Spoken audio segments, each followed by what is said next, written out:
NEET தேர்வுக்காக சட்டம் கொண்டு வந்தது காங்கிரஸ் ஆட்சியில் இல்லை என செல்வ பெருந்தகை தெரிவித்திருக்கிறார். கூடுதல் விவரங்களோடு இணைகிறார் செய்தியாளர் பாரி கார்த்திக். வணக்கம் பாரி கார்த்திக், விவரங்கள்.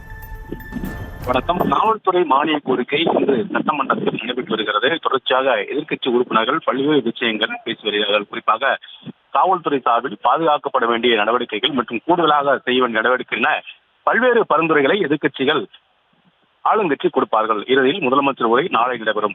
இந்நிலையில் தற்போது பேசிய செல்வ பெருந்தகை நீட் தேர்வு காங்கிரஸ் கட்சியினர் தான் கொண்டு வந்தார்கள் என்று ஒரு தவறான குற்றச்சாட்டை இங்கே ஒரு சிலர் பதிவிட்டிருக்கிறார்கள் என்றும், காங்கிரஸ் கட்சி ஒருபோதும் நீட்டை கொண்டு வரவில்லை என்றும், காங்கிரஸ் கட்சி தான் நீட் கொண்டு வந்ததற்கு காரணமாக இருந்ததாக யாராவது கூறினால் என் பதவியை ராஜினாமா செய்கிறேன் என்றும் தற்போது சட்டப்பேரவையில் வெளிப்படையாக தெரிவித்திருக்கிறார். நீட் தேர்வு என்பது தமிழகத்திற்கு வருவதற்கு காங்கிரஸ் எந்த அடிப்படையும் காரணம் இல்ல. எனவே ஒருவேளை வைக்கப்பட்ட குற்றச்சாட்டு உண்மையாக இருந்தால் உடனடியாக நான் இந்த பதவியை விட்டே ராஜினாமா செய்கிறேன் என்றும் தற்போது செல்வ பெருந்தகை சட்டப்பேரவையில் சவால் விட்டிருக்கிறார்.